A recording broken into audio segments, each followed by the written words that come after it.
భారతదేశానికి అంతటికీ మధ్యలో ఉన్నది నర్మదా నది. ఆ నర్మదా నదిలో బాణలింగం దొరుకుతుంది. అందుకే ఈ దేశంలో శివ పూజ ఎక్కువ.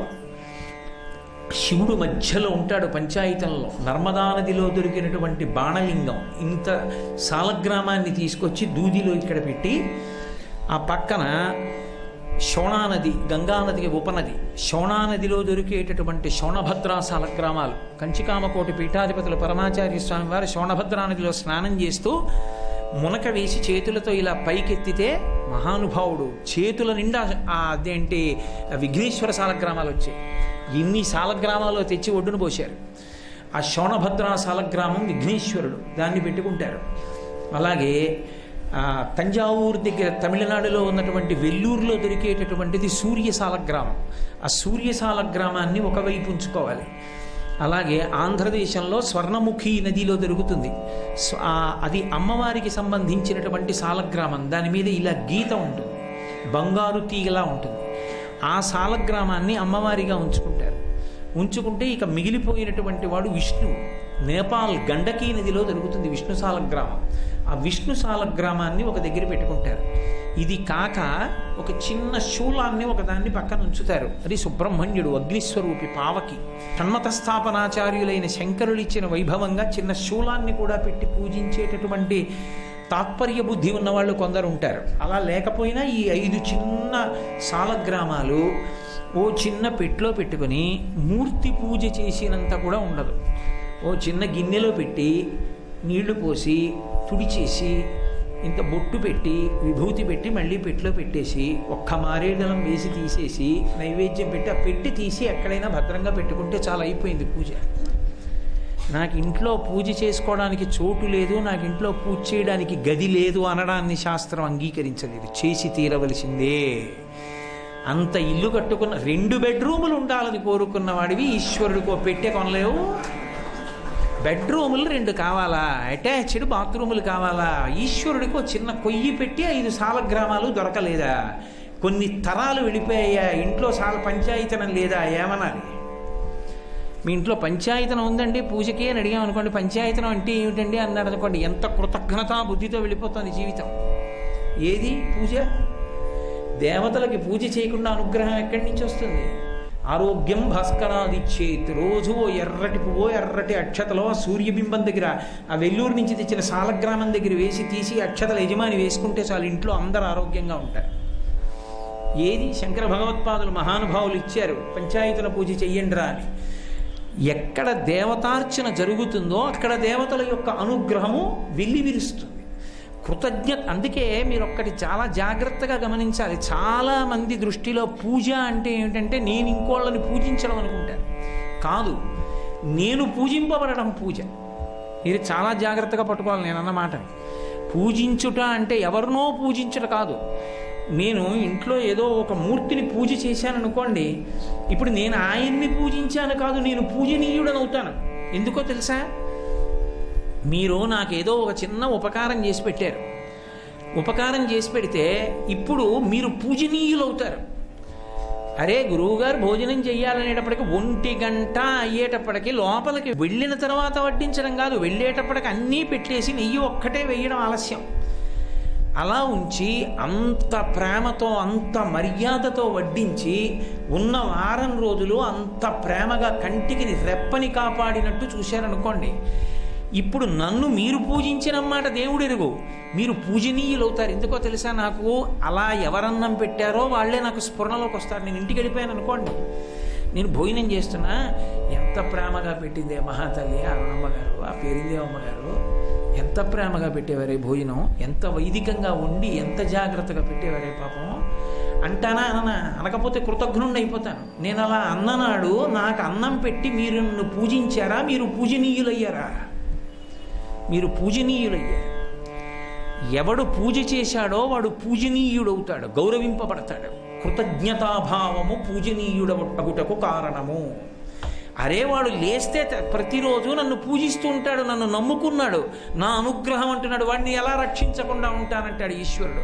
అందుకే వామనమూర్తి ఘట్టంలో అంటాడు, వాడు నా కొరకు రక్షింపవలయువాడు అంటాడు. వాణ్ణి నేను ఎందుకు రక్షిస్తున్నాను అంటే వాణ్ణి నేను రక్షించాలని కాదు, వాణ్ణి రక్షించకపోతే నేను ఉన్నానని నమ్మేవాడు వీడు. నన్ను నమ్ముకున్న వాణ్ణి రక్షించకపోతే ఇక నేనున్నానని ఎవడు నమ్ముతాడు? అందుకని వాణ్ణి నా కొరకు రక్షింపవలయువాడు, నా కోసం రక్షిస్తున్నాను, వాడి కోసం రక్షించట్లేదంటాడు.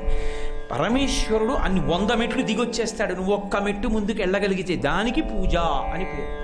పూజ అంటే కృతజ్ఞతావిష్కారము. బాగా జ్ఞాపకం పెట్టుకోండి. పూజ అంటే పదార్థములన్నీ కూడా దానికి నిమిత్తములు. ప్రధానమేది మనస్సుతో అనుసంధానమవుతుంది పూజ అంతా. కృతజ్ఞతను ఆవిష్కరిస్తే పూజ. దేవతలు ఎవ్వరూ ఏదీ తినరు నైవేద్యం పెడితే. బాగా జ్ఞాపకం పెట్టుకోండి. మీరు ఎంత పదార్థం తీసుకెళ్ళి దేవతల ముందు పెట్టండి, వాళ్ళు తినరు దాన్ని. వాళ్ళు కన్ను విప్పి చూస్తారంతే. నైవేద్యం పెట్టుకోవడము అన్న మాటకు అర్థం ఏంటో తెలుసా? వారికి ఎరిగింపు చేయుట, వారికి చెప్పుట. ఏమిటి చెప్పావు? నేను 1 గంటకి భోజనానికి వెళ్ళాను. వెళ్ళేటప్పటికి వడ్డించున్నాయి. ఈశ్వర, ఎక్కడ కాకినాడ, ఎక్కడ హైదరాబాద్. నేను ఇక్కడికి ఏదో ఉపన్యాసాలు చెప్దామని వచ్చాను. ఆకలి వేసేస్తోంది. వచ్చాను. కానీ కొన్ని తినలేను. ఒక మసాలా పెడితే నేను తినలేను, కారంగా ఉంటే నేను తినలేను. కానీ నేను ఎలా తింటానో అంత సాత్వికమైనటువంటి భోజనాన్ని మధ్యాహ్నం వచ్చేటప్పటికి నా కోసమని ఇంకొకరిలో ప్రవేశించి వాడు ఇలా తింటాడని నా కోసం ఏర్పాటు చేయించావా? ఈశ్వర, నీ అనుగ్రహం ఈ భోజనం దక్కడం అని నేను ఆయనకి నివేదన చేయటంటే ఆయనకి నివేదించానంటారు. ఆయనకి చెప్పి తినుట. ఆయనకి చెప్పి ఒక్క మాట నమస్కారం పెట్టి తిన్నారనుకోండి, ఆయన పొంగిపోతాడు. చూడరావాడు, మధ్యాహ్నం భోజనం పెట్టారని పాపం ఎంత పొంగిపోయాడో అని ఇక్కడ కూర్చుని జీర్ణం చేస్తాడు. అహం వైశ్వానరో భూత్వా ప్రాణినాం దేహమాశ్రిత ప్రాణాపాన సమాయుక్తం పచాన్యన్నం చతుర్విధం. లేకపోయినా జీర్ణం చేస్తాడు. కృతజ్ఞుడు వీడు అని. తరువాత ఉత్తర జన్మలు మంచివి రమ్మంటే ఎక్కడి నుంచి వస్తాయి? నివేదనము అన్న మాట అక్కడి నుంచి వచ్చింది. ఉపకారమును గుర్తించి ప్రత్యుపకారము. ఈశ్వరుడికి ప్రత్యుపకారం నేనేం చేస్తాను? నీ చెయ్యగలిగినది ఏమి ఉండదు. ఈశ్వరుడికి నివేదనమే ప్రత్యుపకారం. ఈశ్వరుడి విషయంలో కొత్తగా నేను ఆయనకి ఏం ఉపకారాలు చెయ్యక్కర్లేదు. కానీ ఆయనకి నేను నివేదన చేస్తాను. పూజ అంతా నివేదనమే. రాత్రి అయ్యేటప్పటికే ముందు పడిపోయేవేవి అంటే కళ్ళు బడలిపోతాయి తొందరగా. సూక్ష్మమైన అవయవములు కనుక బడలిపోయి వేడెక్కిపోయి కన్నుల వెంట నీరు కారిలా పడిపోతాయి. అయ్యా నిద్ర వస్తోందండి అని వెళ్ళి పడుకుంటాను. నిద్ర రావడానికి ఏం చేయాలి? ఏమీ లేదు దానికి. ఇది చెయ్యాలని ఏం లేదు. మీరు మంచి పరుపు వేసుకున్నా, ఆలౌట్ పెట్టుకున్నా, ఏసీ వేసుకున్నా, మంచి అగరధూపం పెట్టుకున్నా, వీణానాదం వింటున్నా, మనస్సు సక్రమంగా లేకపోతే నిద్ర పట్టదు. నిద్ర పట్టాలని ఈశ్వరుడు శాసనం చేస్తే ఓ స్తంభం దగ్గర ఒరిగిపోయి ఇలా కూర్చున్నా సరే నిద్ర పట్టేస్తుంది. ఆయన అనుగ్రహం అది. అలాగని సభల్లో నిద్రపోకూడదు. కాబట్టి అలా నిద్ర పట్టింది. ఇంద్రియములన్నిటికీ కూడా బడలికపోతుంది. కన్ను రెప్ప పడిపోతుంది, పడిపోయి గుడ్డు నిలబడిపోతుంది, బడలికంతా పోతుంది. మళ్ళీ పొద్దున లేచేటప్పటికీ మళ్ళీ కన్ను సిద్ధంగా ఉంటుంది చూడ్డానికి బడలికపోయి. ఈశ్వర, నేనేమిచ్చానని రాత్రి నాకు నిద్రాకాలిక సుఖమునందు కంటికి శక్తినిచ్చావు. మళ్ళీ అది కష్టపెట్టి శక్తినిచ్చాడు అనుకోండి, నీ కన్ను చుట్టూ చాలా నిప్పెడుతుంది, గిల్లేస్తాను 2 గంటలప్పుడు నీకు శక్తి వస్తుందని అనుకోండి. ఎంత బాధతో కూడుకున్న విషయం. నిద్రాకాలిక సుఖమునందు శక్తినిస్తాడు. హాయిగా పడుకో అని సుఖంగా పడుకోబెట్టేసి చక్కగా మళ్ళీ ఇంద్రియాలకన్నిటికీ శక్తినిచ్చేస్తాడు. పూజ అంటే కృతజ్ఞత ఎక్కడ ప్రారంభం అవుతుందంటే ఈ కనురెప్ప పైకి లేవగానే కొడుకు, కూతురు, మనవలు, భార్య, ఇల్లు అన్నీ చూసుకుని మురిసిపోతాడు. కన్ను అన్ని ఇంద్రియములలో ప్రధానము కనుక కంటి బడలిక తీర్చిన పరమాత్మకి కృతజ్ఞత చెప్పడానికి దీపం. లేకపోతే ఆయనకి దీపం ఎందుకండి? ఆయనే కోటి సూర్యుల పగిది వెలిగిపోతుంటాడు. నతత్ర సూర్యోభాతి చంద్రతారకం నేమా విద్యుతో భాతి కుతోయమగ్ని త్వమేవ భాంతం అనుభాతి సర్వం తస్య భాతా సర్వం ఇదం విభాతి ఎంది శృతి. కోటి సూర్యుల పగిది వెలిగిపోతాడు. పోతన గారు భాగవతం చేస్తూ లోకంబులు లోకేశులు లోకస్తులు తెగిన తుది అలోకంబకు పింజీకటి కావల ఎవ్వండేకాకృతి వెలుగు అతన్ని నేసేవింతున్నన్నారు. లోకంబులు లోకేశులు లోకస్తులు ముగ్గురు అణిగిపోయి లోకమంతా జలప్రలయం అయిపోయిన నాడు కటిక చీకటి ఆవరించి సూర్యచంద్రులు ప్రకాశించకపోతే ఆ ఆవల కోటి సూర్యుల పగిది ఏ ఒక్కడు తనంత తాను వెలిగిపోతున్నాడో వాడు పరమేశ్వరుడు. తస్మై నమః పరేశాయ బ్రహ్మణే అనంతశక్తయే అరూపయోరురూపాయ నమ ఆశ్చర్యకర్మణే నమ శాంతాయ ఘోరాయ మూఢాయ గుణధర్మిణే నిర్విశేషాయ సామ్యాయ నమో జ్ఞానఘనాయ చ క్షేత్రజ్ఞాయ నమస్తుభ్యం మహాధ్యక్షసాక్షిణే పురుషాయ ఆత్మమూలాయ మూల ప్రకృతయే నమః సోహం విశ్వసృజం విశ్వమవిశ్వం విశ్వవేదసం విశ్వాత్మానం పరం బ్రహ్మ ప్రణతోస్మి పరమం పదం యోగరంధిత కర్మాణో హృదియోగ విభావతే యోగినోయం ప్రపశ్యంతి యోగేశం తం నతోస్పృహం నమో నమస్తే కిల కారణాయ నిష్కారణాయ అద్భుత కారణాయ సర్వాగమాంనాయ మహార్ణవాయ నమోపవర్గాయ పరాయణాయ అని 2 చేతులెత్తి ప్రార్థించాడు వ్యాసుడు భాగవతంలో. అటువంటి పరమాత్మ స్వరూపం ఉండబట్టి కదూ లోకం నిలబడుతోంది. అటువంటి వాడికి ప్రత్యుపకారంగా నువ్వు చెయ్యగలిగిందేమీ లేదు, కానీ కృతజ్ఞతావిష్కారం. ఆయనకి ఒక దీపం. అందుకే లలితా సహస్రనామ స్తోత్రంలో ఒక నామం తప్పకుండా పంచసంఖ్యోపచారిణి అని 5 ఉపచారములు తప్పకుండా ప్రతి ఇంట్లో జరగాలి, లేకపోతే అది కృతఘ్నుల ఇల్లు అని గుర్తు. గంధ పుష్ప ధూప దీప నైవేద్యములు ఈశ్వరుడిచ్చినటువంటి ఇందులో ఉండేటటువంటి పంచభూతములు పంచతన్మాత్రలు ఇచ్చినందుకు శబ్ద స్పర్శ రస రూప గంధములు అనేటటువంటి 5 రకములైన సుఖములను ఇచ్చినందుకు కృతజ్ఞతావిష్కారముగా 5 ఉపచారములు ఈశ్వరుడికి చేస్తారు. అసలు మనసులో అదేం లేనంతకాలం ఓ ఒత్తైనా 2 ఒత్తులైనా ఇటు తిప్పనా అటు తిప్పనా ఎటు తిప్పడగటి నీ మనసు తిప్పు ముందు. ఏదో ఎవరో ఒక గడుసు కవి ఒక మాట అన్నాడు, గొరుగుచుందురు జుత్తు కొన్ని వందల సార్లు దాని పాపమేమో కానరాదు, అఖిల పాపములకు నిలయమైన మనసు గొరగడేమి మానవుండు అన్నాడు. అలాగా ముందు నీ మనసు తిప్పడం నేర్చుకున్న నాడు ఈశ్వరుడితో అనుసంధానం అవుతుంది. గభీరే కాసారే విశతి విజనే ఘోర విపినే విశాలే శైలే చ భ్రమతి కుసుమార్థం జడమతి సమర్ప్యై చేత సరసిజముమానాధభవతే సుఖేనా వస్తాతుం జనైహ నజానాతి కిమహో అంటారు శంకర భగవత్పాదులు శివానంద లహరిలో. ఎవడిదమ్మన్నాడు రా, కొండలు ఎక్కావు, మారేడు జలాలు తెస్తావు, పెద్ద పెద్ద గంభీరమైనటువంటి సరోవరాల్లో దిగిపోతావు, తామర పూలు ఎట్టుకొస్తావు, చెట్లు ఎక్కుతావు, ఏవో పట్టుకొచ్చానంటావు. ఇవన్నీ కాదురా, సిద్ధంగా ఉన్న మనస్సన్న పుష్పాన్ని పరమేశ్వరుడి దగ్గర పెట్టి నీ వెంట పడతాడంట. కాబట్టి మనఃపుష్పాన్ని ఉంచడం చేత కావాలి. మనఃపుష్పాన్ని ఈశ్వరుడితో అనుసంధానం చేసుకోవడం చేత కానంత కాలం ఆ పూజే కాదు. అది ఒక యాంత్రికం, అదొక తంతు. కాకపోతే ఒకటి, ఆ తంతన్నా నడిస్తే ఎప్పటికో మనసు నిలబడుతుంది. ఈశ్వరుడు ఎప్పుడో అప్పుడు మంచి మాట వినిపిస్తాడు. ఆ మంచి మాట వినిపిస్తే జీవితం తిరుగుతుంది. సీతమ్మ తల్లి రామాయణంలో అదే అంటుంది, కళ్యాణీ బతగాదేయం లౌకికీ ప్రతిభాతిమా ఏతి జీవంతిమానందో నరం వర్ష శతాదపి అంది. కష్టాల్లో ఉన్నానంటుంటారు. కష్టాలు ఏమిటి? ఓర్పుతో 100 సంవత్సరములు కష్టాల్ని భరించినటువంటి వాడు కలియుగంలో శతమానం భవతి శతాయు పురుషస్యతేంద్రియ ఆయుష్ దేవేంద్రియే ప్రతిష్టతి. 100 ఏళ్లే ఆయుర్దాయం కనుక 100 సంవత్సరముల ఆయుర్దాయ పర్యంతము పుట్టినదాదిగా కష్టములే పడినప్పటికీ 99 సంవత్సరముల 364 రోజుల 23 గంటల 59 సెకండ్లు కష్టపడ్డా ప్రాణం పోయే ఆఖరి క్షణంలోనైనా శుభవార్త విని తీరుతాడు తప్ప ఈశ్వరుడు పరిపూర్ణంగా కష్టం ఎవరికీ పెట్టడు. ఎన్ని ఇచ్చినా నాకు కష్టమని ఏడిచేవాడి విషయంలో ఎవడు ఏమీ చేయలేడు. వ్యాప్తిం పొందక వగవక ప్రాప్తంబకు లేశమైన 10,000 తృప్తించెందని మనుజుడు సప్తద్వీపములనైన చక్కంబడునే అంటారు పోతన గారు భాగవతంలో. దొరికిన దానితో సంతోషపడని వాడికి 7 ద్వీపములను రాసిచ్చేస్తే మాత్రం వాడు సంతోషపడతాడా? యతీనాం భూషణం జ్ఞానం సంతోషో హి ద్విజన్మనాం ఉద్యమం శత్రుహననం భూషణం భూతిమిచ్చతాం అంటాడు వ్యాసుడు దేవి భాగవతంలో. యతి సన్యాసికి జ్ఞానమే ఆభరణము, బ్రాహ్మణుడికి సంతోషము ఆభరణము. ఏది దొరికితే దాంతో పరవశించిపోయిన వాడెవడో వాడు బ్రాహ్మణుడు.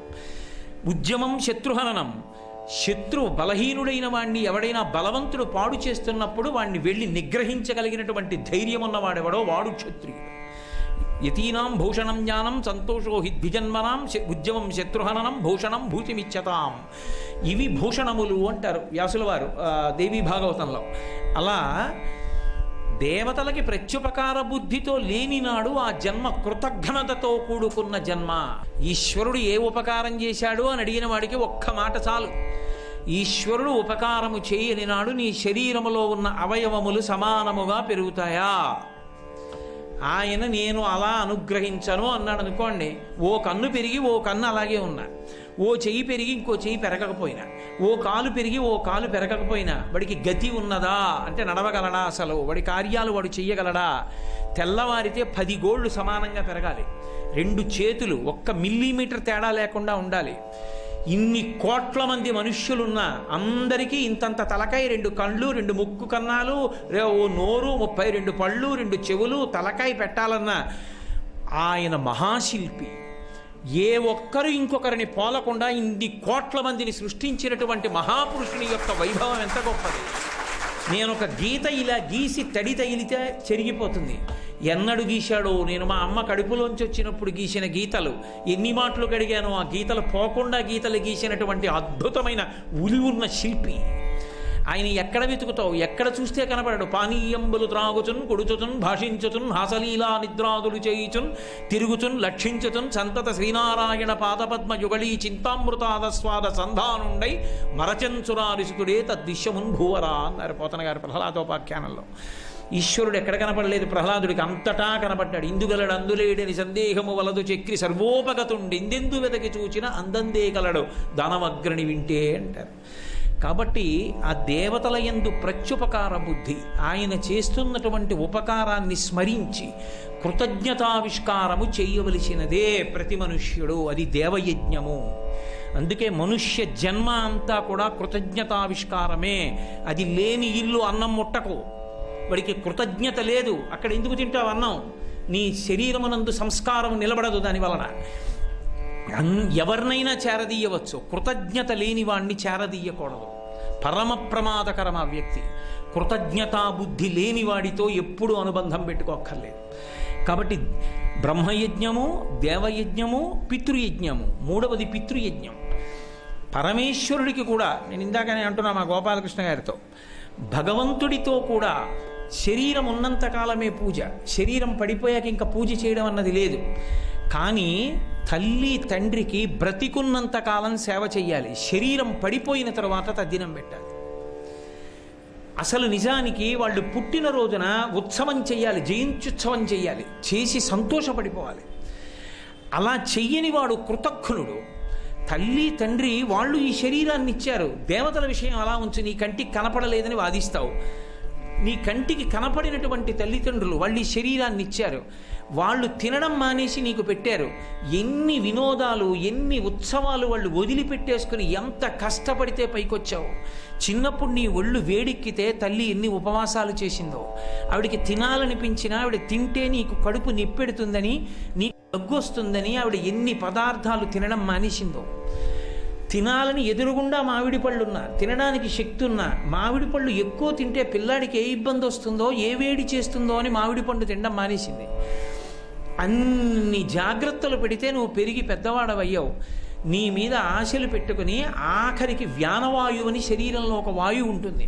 ఆ వ్యానవాయువు ప్రాణం పోయిన తర్వాత కూడా వదిలిపెట్టదు, శరీరాన్ని పట్టుకునే ఉంటుంది. 10 వాయువుల్లో ఏదైనా పాడుపడిపోయినటువంటి చోట ఓ బోర్డు పెడతారు, ఈ స్థలము ఫలానా వారికి చెందినది, ఇది క్రయ విక్రయములకు అనుమతింపబడదు అని.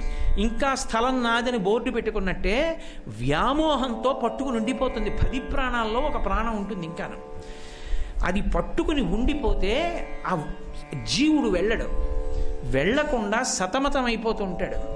ఆ సతమతం అయిపోతున్నప్పుడు ఆ జీవుణ్ణి ఎలా రక్షించాలి అంటే ఒక్క కొడుకుదే అధికారం. తండ్రి అంటే ఆమె భర్త సర్వస్వమని నవ్వుతుంది బతికున్నంతకాలం. అంత సర్వస్వమని నమ్మినప్పటికీ ఆమె శరీరం పడిపోయిన తర్వాత మాత్రం భర్త అంత్యేష్టి సంస్కారం చేస్తే ఆ వాయువు వెళ్ళదు.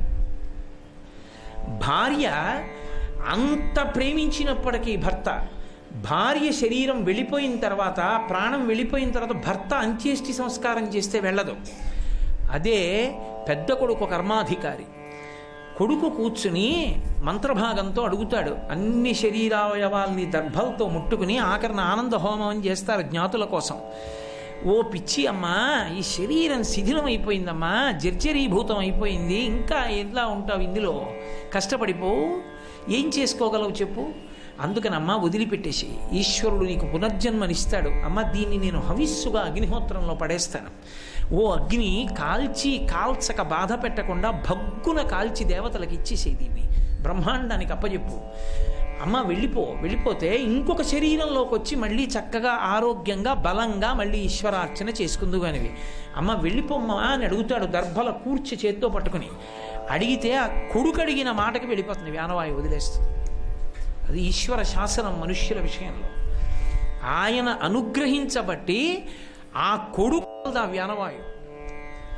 అప్పుడు కానీ అది శిథిలం అవ్వడానికి ఒప్పుకోదు, ఆ శరీరం దహింపబడ్డానికి ఒప్పుకోదు. అదే మిగిలిన ప్రాణుల విషయంలో అంత్యేష్టి సంస్కారం లేదు. ది ప్రాసెస్ ఆఫ్ డీకంపోజిషన్ అంటారు.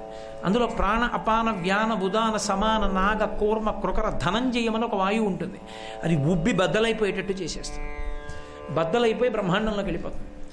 అంత్యేష్టి సంస్కారానికి అంత గొప్పతనం ఉంది. అందుకే రామచంద్రమూర్తి జటాయువు చచ్చిపోతే అంత్యేష్టి చేస్తాడు, కబంధుడు చచ్చిపోతే అంత్యేష్టి చేస్తాడు, రావణుడు చచ్చిపోతే అంత్యేష్టి చేస్తాడు, దశరథుడు చచ్చిపోయడం తెలియగానే జలతర్పణం ఇస్తాడు, గారపిండి ముద్దలతో తద్దినం పెడతాడు. కృష్ణ భగవానుడు చచ్చిపోయిన వాళ్ళందరి పేర్లు పిలిచి ఒక్కొక్కళ్ళ పేర్లు నువ్వులు నీళ్లు విడిపించాడు. ధృతరాష్ట్రుడితోటి ధర్మరాజుతోటి తిలాంజలులు విడిచిపెట్టించాడు.